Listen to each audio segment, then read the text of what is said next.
അസ്സലാമു അലൈക്കും വറഹ്മത്തുള്ളാഹി തആല വബറകാതുഹു. ഇന്ന് നമ്മൾ ചർച്ച ചെയ്യാൻ പോകുന്നത് 4ാം ക്ലാസ്സിന്റെ താരീഖ് എന്ന വിഷയത്തിൽ മുൻ വർഷങ്ങളിലെ വാർഷിക പരീക്ഷയ്ക്ക് വന്ന ചോദ്യപേപ്പറാണ്. ഒന്നാമത്തെ പ്രവർത്തനം നോക്കാം. ശരിക്ക് ശരി നൽകാം. താഴെ 7ഓളം ചോദ്യങ്ങൾ നൽകിയിട്ടുണ്ട്. അപ്പം ആ 7 ചോദ്യങ്ങൾക്കും 2 വീതം ഉത്തരം നൽകിയിട്ടുണ്ട്. അപ്പം ശരിയായ ഉത്തരത്തിന് നേരെ മാത്രം ശരി അടയാളപ്പെടുത്തുക. ഒന്നാമത്തെ ചോദ്യം നോക്കാം. ഔദാര്യശീലരും സ്നേഹ സമ്പന്നരും ആയിരുന്നു ഖുറൈശികൾ, അൻസാറുകൾ. ആരാണ്? അൻസാറുകൾ എന്നുള്ളതാണ് ശരി. അതിന് നേരെ ശരി അടയാളപ്പെടുത്തുക. രണ്ടാമത്തത്, ഹിജ്റ കൊണ്ട് അതിമഹത്തായ സ്ഥാനം കരസ്ഥമാക്കിയവർ അൻസാറുകൾ, മുഹാജിറുകൾ. ആരാണ്? മുഹാജിറുകളാണ്. അതിന് നേരെ ശരി അടയാളപ്പെടുത്തുക. മൂന്നാമത്തെ ചോദ്യം, നബി സല്ലല്ലാഹു അലൈഹി വസല്ലമ അന്ത്യവിശ്രമം കൊള്ളുന്നത് ഹുജ്റത്തു ഷരീഫ, മസ്ജിദുൽ ഹറാം. എവിടെയാണ്? ഹുജ്റത്തു ഷരീഫയിലാണ്. അപ്പൊ അതവിടെ ശരി അടയാളപ്പെടുത്തുക. നാലാമത്തെ ചോദ്യം, മദീന അറിയപ്പെടുന്നത് സിറിയ, യസ്രിബ്. യസ്രിബ് എന്നുള്ളതാണ്. അപ്പൊ അതിന് നേരെ ശരി അടയാളപ്പെടുത്തുക. ഇവിടെ ചോദ്യം ഒന്നുകൂടെ നോക്കാം. മദീന അറിയപ്പെട്ടിരുന്നത്, പക്ഷെ ഇപ്പോൾ മദീന എന്ന് തന്നെയാണ്. പക്ഷെ ആദ്യം മദീന അറിയപ്പെട്ടിരുന്നത് ഏത് പേരിലാണ്? യസ്രിബ് എന്ന പേരിലാണ്. അപ്പൊ യസ്രിബ് എന്നുള്ളതിന് നേരെ ശരി അടയാളപ്പെടുത്തുക. ഇനി അഞ്ചാമത്തത്, നബി സല്ലല്ലാഹു അലൈഹി വസല്ലമ മദീനയിൽ വെച്ച് നിസ്കരിച്ച ആദ്യ ജുമുഅ ബത്നുൽ വാദിയിൽ, ഖുബായിൽ. എവിടെയാണ്? ബത്നുൽ വാദിയിലാണ്. അപ്പൊ അതിന് നേരെ ശരി അടയാളപ്പെടുത്തുക. ആറാമത്തത്, നബി സല്ലല്ലാഹു അലൈഹി വസല്ലമയുടെ നേതൃത്വത്തിൽ പണിതുയർത്തപ്പെട്ട പള്ളി ഏതാണ്? മസ്ജിദുൽ ഹറാം, മസ്ജിദുൻ നബവി. മസ്ജിദുൻ നബവി എന്നുള്ളതാണ് ശരി. അതിന് നേരെ ശരി അടയാളപ്പെടുത്തുക. ഇനി ഏഴാമത്തെ ചോദ്യം, എത്യോപ്യൻ രാജാവ് അബൂ ലഹബ്, നജ്ജാഷി. അപ്പൊ നജ്ജാഷി എന്നുള്ളതാണ് ശരി. അതിന് നേരെ ശരി അടയാളപ്പെടുത്തുക. ഇനി രണ്ടാമത്തെ പ്രവർത്തനം പൂർത്തിയാക്കാം എന്നുള്ളതാണ്. ഒന്നാമത്തെ ചോദ്യം, 63ാമത്തെ വയസ്സിൽ നബി സല്ലല്ലാഹു അലൈഹി വസല്ലമ തങ്ങൾ വഫാത്തായി. അപ്പൊ അവിടെ വഫാത്തായി എന്നുള്ളതാണ് എഴുതാനുള്ളത്. രണ്ടാമത്തത്, നബി തങ്ങളെ കണ്ടെത്തുന്നവർക്ക് വിലപിടിപ്പുള്ള സമ്മാനം ഖുറൈശി പ്രമുഖർ വാഗ്ദാനം ചെയ്തു. അപ്പൊ അവിടെ വാഗ്ദാനം ചെയ്തു എന്നുള്ളതാണ് എഴുതി കൊടുക്കാനുള്ളത്. മൂന്നാമത്തെ ചോദ്യം, പുതപ്പിനുള്ളിൽ അലി റളിയല്ലാഹു അൻഹു ആണെന്ന് മനസ്സിലാക്കിയ ശത്രുക്കൾ എന്താണ്?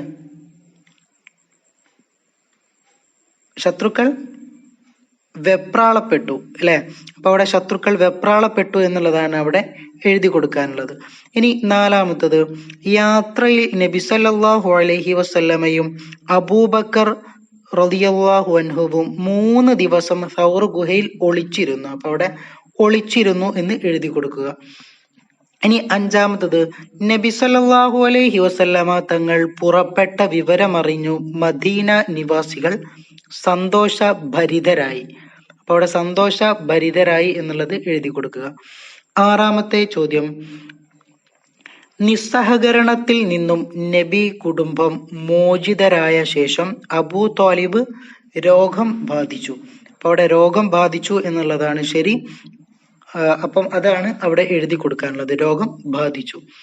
ഇനി മൂന്നാമത്തെ പ്രവർത്തനം ഉത്തരം എഴുതാം എന്നുള്ളതാണ്. ഒന്നാമത്തെ ചോദ്യം നോക്കുക. മദീനയിൽ താമസിക്കാൻ ക്ഷണിച്ച അൻസാറുകളോട് നബി സല്ലല്ലാഹു അലൈഹി വസല്ലമ എന്ത് പറഞ്ഞു? ഉത്തരം, താമസ സ്ഥലം തീരുമാനിക്കുവാൻ ഒട്ടകത്തെ അനുവദിക്കുക, അതിനു കൽപ്പന വന്നിരിക്കുന്നു. ഇനി രണ്ടാമത്തെ ചോദ്യം, നബി സല്ലല്ലാഹു അലൈഹി വസല്ലമ തങ്ങൾ മദീനയിലേക്ക് പുറപ്പെട്ടത് എന്നായിരുന്നു? ഉത്തരം, നുബുവ്വത്തിന്റെ 13ാം വർഷം റബീഉൽ അവ്വൽ മാസത്തിൽ ഒരു തിങ്കളാഴ്ച. മൂന്നാമത്തെ ചോദ്യം, ദാറുൻ നദ്വയിൽ യോഗം ചേരുന്നതിന്റെ ഉദ്ദേശ്യം എന്തായിരുന്നു? ഉത്തരം, നബി സല്ലല്ലാഹു അലൈഹി വസല്ലമ തങ്ങളെ ഇല്ലാതാക്കുക എന്നതായിരുന്നു യോഗത്തിന്റെ ഉദ്ദേശം. നാലാമത്തെ ചോദ്യം, മുനാജാത്ത് എന്ന് പറയുന്നത് എന്തിനാണ്? ഉത്തരം, നബി സല്ലല്ലാഹു അലൈഹി വസല്ലമ തങ്ങൾ അള്ളാഹുവുമായി നടത്തിയ സംഭാഷണത്തിനാണ് എന്ത് പറയുക, മുനാജാത്ത് എന്ന് പറയുന്നത്. അഞ്ചാമത്തെ ചോദ്യം, മദീനക്കാർ നബി സല്ലല്ലാഹു അലൈഹി വസല്ലമ തങ്ങളെ സംബന്ധിച്ച് മനസ്സിലാക്കി ആര് മുഖേന? ഉത്തരം, ഖസ്റജ് ഗോത്രക്കാരായ 6 പേർ മുഖേന. ഇനി നാലാമത്തെ പ്രവർത്തനം വ്യക്തമാക്കാം എന്നുള്ളതാണ്. ഒന്നാമത്തെ ചോദ്യം, ഇസ്ലാമിൽ അംഗമാകുമ്പോൾ അലി റളിയല്ലാഹു അൻഹുവിന്റെ പ്രായം എത്രയായിരുന്നു? 10 വയസ്സ്. രണ്ടാമത്തെ ചോദ്യം, എത്യോപ്യയിലേക്ക് പോയ ആദ്യ ഹിജ്റയിൽ ഉണ്ടായിരുന്നവർ ആരൊക്കെയാ? 10 പുരുഷന്മാരും 4 സ്ത്രീകളും. മൂന്നാമത്തെ ചോദ്യം, നബി സല്ലല്ലാഹു അലൈഹി വസല്ലമ തങ്ങൾക്ക് ആമുൽ ഹുസ്ൻ ഉണ്ടായ വർഷം നുബുവത്തിന്റെ 10ാം വർഷം. നാലാമത്തെ ചോദ്യം, നബി സല്ലല്ലാഹു അലൈഹി വസല്ലമ തങ്ങൾ ത്വാഇഫിലേക്ക് പോയി, എന്തായിരുന്നു ഉദ്ദേശം? ഉത്തരം, നബി തങ്ങളുടെ ബന്ധുക്കളായ സഖീഫ് ഗോത്രക്കാരെ ഇസ്ലാമിലേക്ക് ക്ഷണിക്കുവാനും അവരുടെ സഹായം തേടുവാനും. ഒന്നുകൂടെ നോക്കാം. നബി സല്ലല്ലാഹു അലൈഹി വസല്ലമ തങ്ങളുടെ ബന്ധുക്കളായ സഖീഫ് ഗോത്രക്കാരെ ഇസ്ലാമിലേക്ക് ക്ഷണിക്കുവാനും അവരുടെ സഹായം തേടുവാനും. ഈ ഒരു ലക്ഷ്യത്തോടു കൂടെയായിരുന്നു, ഈ ഒരു ഉദ്ദേശത്തോടു കൂടെയായിരുന്നു നബി സല്ലല്ലാഹു അലൈഹി വസല്ലമ തങ്ങൾ ത്വാഇഫിലേക്ക് പോയത്. ഇനി അഞ്ചാമത്തെ പ്രവർത്തനം പൂരിപ്പിക്കാം എന്നുള്ളതാണ്. ഒന്നാമത്തെ ചോദ്യം, അങ്ങയുടെ പ്രാർത്ഥന അല്ലാഹു ഡേഷ്, അവിടുന്ന് അനുവാദം ഡേഷ്, പക്ഷം ഈ 2 ഡേഷ്, അവരുടെ മേൽ ഡേഷ്, അവരെ മുഴുവനും നശിപ്പിക്കാം. അപ്പൊ അവിടെ ഒന്നാമത്തത് കേട്ടിരിക്കുന്നു